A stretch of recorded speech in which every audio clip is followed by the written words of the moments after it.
Pemain-pemain Timnas Indonesia U17 yang berlaga di Piala Dunia U17 2023 di Indonesia punya jalan pintas untuk bisa direkrut klub Eropa. Bagi pemain-pemain muda di luar Eropa, terlebih di Asia Tenggara, butuh jalan panjang yang berliku untuk bisa berkiprah di Eropa. Mereka harus melalui masa trial dan juga menunjukkan performa mengkilap di beberapa klub lain sebelum diminati klub besar Eropa. Namun Piala Dunia U17 2023 nanti jadi salah satu jalan pintas yang bisa dimanfaatkan, termasuk oleh pemain-pemain Indonesia. Hanya, dengan tampil mengkilap selama gelaran turnamen berlangsung, pemain-pemain tersebut bisa langsung dibidik klub besar Eropa. Wonderkid Timnas Indonesia Marcelino Ferdinand pamer senyuman setelah kembali ke klubnya di Belgia, KMSK Deinze. Marcelino Ferdinand bergabung ke KMSK Deinze dan langsung mengikuti latihan setelah memperkuat Timnas Indonesia lawan Palestina dan Argentina di FIFA Matchday Juni 2023. KMSK Deinze membagikan momen latihan para pemainnya melalui unggahan di Instagram, Senin, 26 Juni 2023. Salah satunya menampilkan foto Marcelino Ferdinand yang tengah tersenyum lebar di samping rekannya. Konten saja postingan tersebut memancing atensi dari netizen di Indonesia. Banyak yang berkomentar kocak setelah melihat Marcelino nampak sumringah. Piala Dunia U17 sebagai ajang untuk mencari pemain-pemain berkualitas.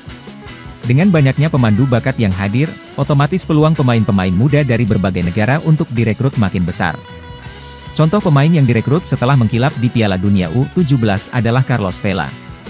Vela bermain gemilang dan membawa Meksiko juara Piala Dunia U17 2005 dan langsung direkrut oleh Arsenal. Hal serupa juga terjadi pada Victor Osimhen. Keberhasilan Osimhen jadi pencetak gol terbanyak di turnamen tersebut mengantar Wolfsburg bergerak cepat meminangnya. Meskipun tak bersinar di Wolfsburg, Osimhen telah berhasil jadi salah satu bomber berbahaya di Eropa bersama Napoli. Gubernur Bali, Wayan Koster, mendukung penuh penyelenggaraan Piala Dunia U17 2023. Wayan Koster menegaskan bahwa Bali mendukung penuh ajang Piala Dunia U17 2023. Meski belum ada kepastian terkait venue turnamen, pihaknya akan siap saat mendapatkan tugas. Tentu kita dukung tapi kita kan enggak tahu kita dipilih atau enggak. Kalau ditugaskan sudah pasti siap, kata Wayan Koster. Koster menambahkan bahwa Bali juga akan menggelar pertandingan internasional pada bulan Agustus mendatang. Vietnam seolah tak mau kalah dengan Timnas Indonesia untuk mencari lawan tangguh di FIFA Matchday. Mereka membidik negara-negara dengan peringkat tinggi. Vietnam sudah menetapkan ancang-ancang mencari lawan di FIFA Matchday September. Mereka membidik lawan-lawan yang punya ranking 100 besar. Salah satu lawan telah dikantongi yaitu Palestina yang saat ini ada di peringkat 93 dunia. Selain Palestina, satu lawan lainnya adalah Australia. Untuk Australia, saat ini Vietnam tengah berusaha membidik laga tersebut agar bisa terwujud nyata. Dalam laporan Sport 442, VFF sudah berkomunikasi dengan Federasi Sepak Bola Australia untuk menyelenggarakan laga tersebut di bulan September. Pemain Timnas Indonesia Sadil Ramdhani mencak-mencak menanggapi ocehan netizen. Ia meluapkan amarah melalui unggahan di media sosial.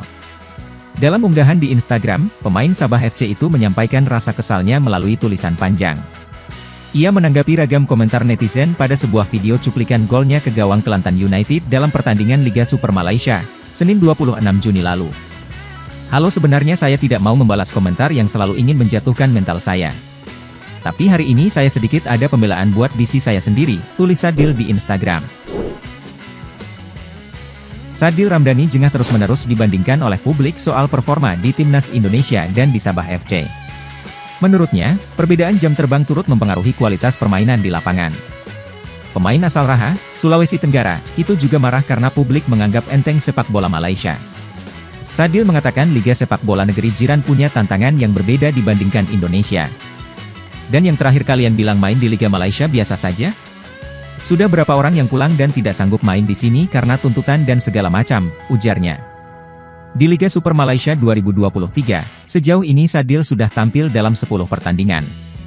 Pemain yang biasa berposisi sebagai winger kiri itu sudah menyumbang 5 gol dan 4 assist. Laga yang digelar pada 19 Juni di Stadion Utama Gelora Bung Karno, SUGBK, itu ternyata merupakan siasat FIFA atas kerugian yang diberikan mereka pada Indonesia. Intrik akal-akalan itu dibongkar jurnalis TC Sports, Gaston Edul. Menurut Gaston, kedatangan La Albiceleste ke tanah air dipengaruhi pemindahan tuan rumah Piala Dunia U20 dari Indonesia ke Argentina atas perintah FIFA. Itu sebabnya FIFA berperan penting dalam keputusan Argentina dan Indonesia dapat bertanding di sini. Karena awalnya pertandingan ini bisa saja dilakukan di tempat lain, misalnya di Cina, tuturnya menambahkan. Karena berstatus tuan rumah, Timnas Indonesia U17 pun otomatis masuk ke pot 1 jelang drawing babak grup yang akan dihelat pada Agustus 2023 mendatang. Pot 1 sendiri nantinya akan berisikan tim-tim jagoan seperti Brasil, Inggris, Prancis, Meksiko, Argentina, atau tim-tim kuat lainnya. Dalam drawing pun, nantinya Timnas U17 tak akan bertemu negara yang berada dalam konfederasi yang sama, seperti Jepang, Uzbekistan, Korea Selatan, dan Iran. Besar kemungkinan lawan Timnas Indonesia U17 pada drawing nanti adalah tim-tim Afrika, CONCACAF, dan Oseania yang akan tersebar di pot 2, pot 3, dan pot 4.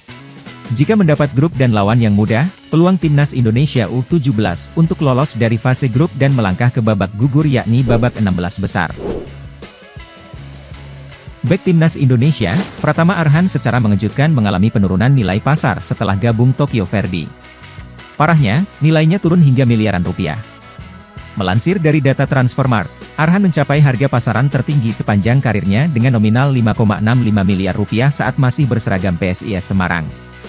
Namun, sejak berkarir di Liga Jepang, harga pasarannya mulai anjlok cukup dalam. Per 6 Januari sebagaimana menyitat data Transfermarkt, Arhan kini punya harga pasar 4,35 miliar rupiah alias turun sekitar 1,3 miliar rupiah. Meski demikian, minimnya kesempatan bermain dari Tokyo Verdy sejauh ini tidak mengubah peruntungannya di Timnas Indonesia. Pelatih Shin Taeyong dan Indra Syafri masih percaya padanya. Oke Timnas Lovers, siapa kita? Kita Indonesia. Ayo kita dukung terus sepak bola tanah air Indonesia. Jangan lupa dukung terus Garuda Raya Channel dengan subscribe, like, dan komen karena saran dan kritik kalian sangat bermanfaat untuk perkembangan channel ini. Tungguin video selanjutnya dari Garuda Raya Channel. Salam olahraga.